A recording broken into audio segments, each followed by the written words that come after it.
तो friends, welcome back to my channel.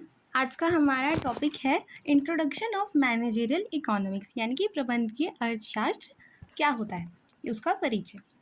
तो सबसे पहले मीनिंग जान लेते हैं। Managerial economics is the application of economic ideas, concept and tools to solve business problems and help managers make better decisions.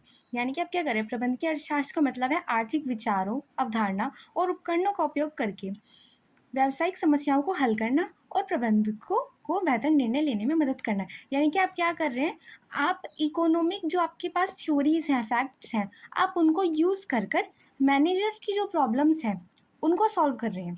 तो ये हमारा एक मैनेजरल इकोनॉमिक्स ये बन गए।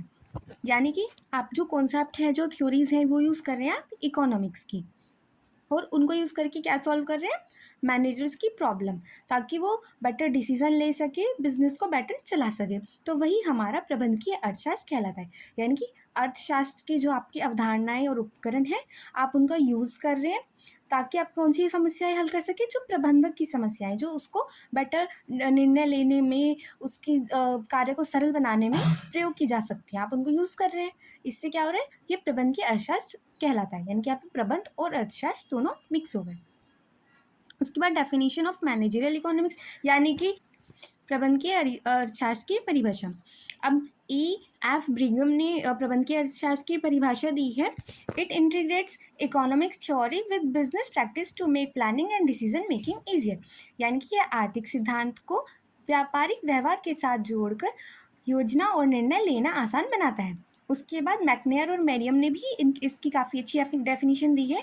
It is the use of economic modes of thought to analyse business situation. यानी कि यह व्यापारिक परिस्थितियों के विश्लेषण के लिए आर्थिक सोच का उपयोग है। यानी कि आप क्या कर रहे हैं, आप जो अपनी व्यापारिक स्थितियां हैं, व्यापारिक व्यवहार हैं, उनको आर्थिक सिद्धांतों के साथ जोड़ रहे हैं, एक आर्थिक अप्रोच के साथ जोड़ रहे हैं। वही आपका प्रबंधकीय अर्थशास्त्र कहलाता है। उसके बाद इसकी विशेषताएं क्या होती है, micro economic nature in nature, यानी कि सूक्ष्म आर्थिक स्वरूप। फोकस ऑन इंडिविजुअल फर्म्स, यानी कि जहाँ पे क्या हो रहा है, प्रबंधकीय अर्थशास्त्र के अंतर्गत जो फर्म है वो व्यक्तिगत फर्म पर केंद्रित है। यानी कि आप क्या कर रहे हैं, केवल एक ही फर्म पर ध्यान दे रहे हैं ज़्यादा। यहाँ पे सूक्ष्म है, यानी कि आप पूरे सभी फर्मों को एनालाइज वगैरह नहीं कर रहे, आप सिर्फ अपनी फर्म पर भी ध्यान दे रहे हैं। उसके बाद प्रैक्टिकल अप्रोच है, यानी कि व्यवहारिक दृष्टिकोण, यानी कि इससे क्या हो रही है, रियल लाइफ जो प्रॉब्लम्स है वो सॉल्व हो रही है। उसके बाद नॉर्मेटिव डिसिप्लिन, यानी कि मानक विषय, यानी कि suggest what should be done, ये बताता है कि क्या किया जाना चाहिए, क्या करना अच्छा होगा। उसके बाद यूजेस इकोनॉमिक कॉन्सेप्ट्स, यानी कि क्या कर रहा है, ये आर्थिक अवधारणाओं का प्रयोग कर रहा है। अब वो आर्थिक अवधारणाएं क्या होती है, मांग, लागत, मूल्य निर्धारण आदि जो सिद्धांत है, उन सबका यूज इसके अंतर्गत किया जाता है। उसके बाद डिसीजन ओरिएंटेड, यानी कि निर्णय केंद्रित, यानी कि helps in making better business decisions. ये क्या करता है, जिस निर्णय लेने में मदद करता है, ताकि क्या हो, जो सभी निर्णय हो वो बेस्ट हो।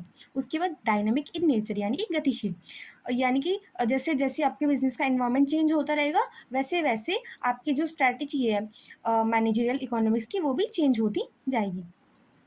उसके बाद इम्पोर्टेंस क्या है प्रबंधकीय अर्थशास्त्र की, यानी कि मैनेजरियल इकोनॉमिक्स की।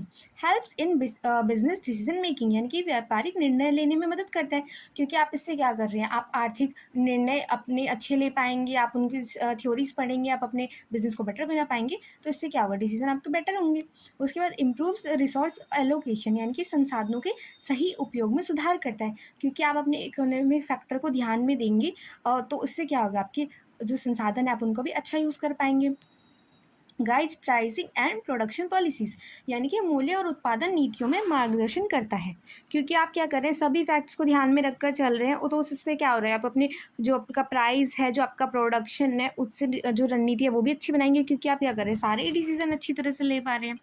उसके बाद फोरकास्ट फ्यूचर मार्केट ट्रेंड्स, यानी कि भविष्य के बाजार रुझानों का अनुमान लगाते हैं। क्योंकि इसमें क्या करते हैं, हम आगे की क्या सिचुएशन होगी उसका भी पूर्वानुमान लगाते हैं। तो इससे क्या होगा, हम बाजारों के कैसा रुख रहेगा, क्या आपके प्रोडक्ट की जो डिमांड है वो ज़्यादा होगी, डिमांड इन सप्लाई के रूल को अपनाने के लिए हम यहाँ पे क्या करेंगे, फोरकास्ट करेंगे, यानी कि अनुमान लगाएंगे। उसके बाद रिड्यूस बिजनेस रिस्क, यानी कि व्यापारिक जोखिम कम होगा। क्योंकि आप सारे डिसीजन बेटर लेंगे, सब कुछ एनालाइज करेंगे, तो उससे आपका जो डिसीजन है वो बेटर होगा और आपका जो जोखिम है वो कम होगा। इंक्रीज प्रॉफिट प्लानिंग इफिशियंसी, यानी कि लाभ योजना की क्षमता बढ़ाता है, क्योंकि आप क्या कर रहे हैं, सभी चीज़ें फोरकास्ट कर रहे हैं, बिजनेस को आप देखेंगे मार्केट का कैसा रुख रहेगा, क्या क्या जोखिम होंगे उनको ध्यान देंगे, तो इससे क्या आपको जो आपकी लाभ की योजना है उसकी क्षमता बढ़ेगी।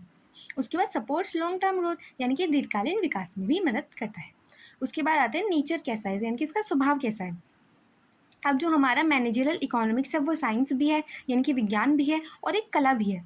तो साइंस के रूप में कैसे है, uses systematic principle and logic of decision making, यानी कि निर्णय लेने के लिए व्यवस्थित सिद्धांतों और तर्क का प्रयोग करता है। और ये जो सिद्धांत और तर्क का प्रयोग होता है ये होता है विज्ञान के अंतर्गत। इस आधार पर जो हमारा मैनेजरल इकोनॉमिक्स है वो एक विज्ञान है। उसके बाद एज रियल साइंस, यानी कि वास्तविक विज्ञान के रूप में, तो deals with actual business situations, not only theory, यानी कि केवल थ्योरी पर आधारित नहीं है, ये वास्तविक जो समस्याएं हैं उनको भी सॉल्व कर रहा है। तो इससे क्या हो रहा है, ये वास्तविक विज्ञान है क्योंकि ये वास्तव की समस्याएं सॉल्व कर रहा है। उसके बाद एज आइडियल साइंस, यानी कि आदर्श विज्ञान के रूप में, gives guidelines of ideal business conditions, यानी कि आर्थिक व्यापारिक परिस्थितियों के लिए मार्गदर्शन देता है, यानी कि क्या किया जाना चाहिए, कैसे किया जाना चाहिए, बताता है कि क्या आदर्श होगा, क्या आइडियल आपकी अप्रोच रहेगी, ये वो भी बताता है। तो इससे क्या हो गया, ये आइडियल साइंस हो गया।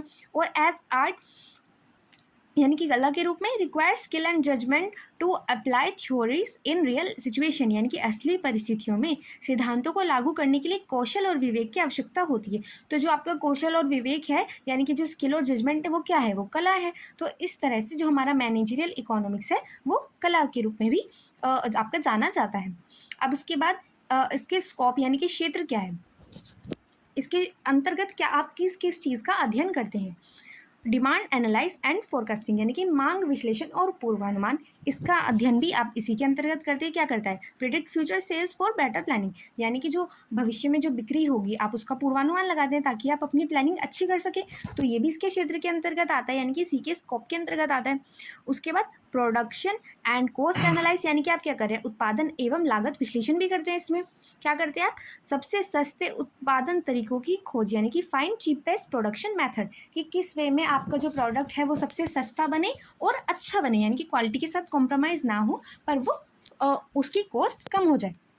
तो ये भी किया जाता है इसी के अंतर्गत। उसके बाद प्राइसिंग डिसीजंस, यानी कि मूल्य निर्धारण, कि किस प्रोडक्ट का क्या प्राइस रखा जाए, किस आधार पर, क्योंकि कभी आपको डिस्काउंट की ज़रूरत पड़ रही है और कभी कभी आप अपने प्रोडक्ट का प्राइस बढ़ा भी सकते हैं सिचुएशन के अकॉर्डिंग, तो किस आधार पर रखें वो भी इसी के अंतर्गत आता है। उसके बाद प्रॉफिट मैनेजमेंट, यानी कि लाभ प्रबंधन कैसे करें, यानी कि जिससे आपका प्रॉफिट सबसे ज़्यादा हो ऐसी प्लानिंग आप कैसे करें, वो भी इसी के अंतर्गत आता है। एंड कैपिटल मैनेजमेंट, यानी कि पूंजी प्रबंधन, यानी कि डिसाइड बेस्ट इन्वेस्टमेंट यूज, निवेश के सर्वोत्तम उपयोग का निर्णय, ये भी इसी के अंतर्गत आता है। आई होप आपको आज का वीडियो अच्छा लगा हो। Thank you for watching, keep studying.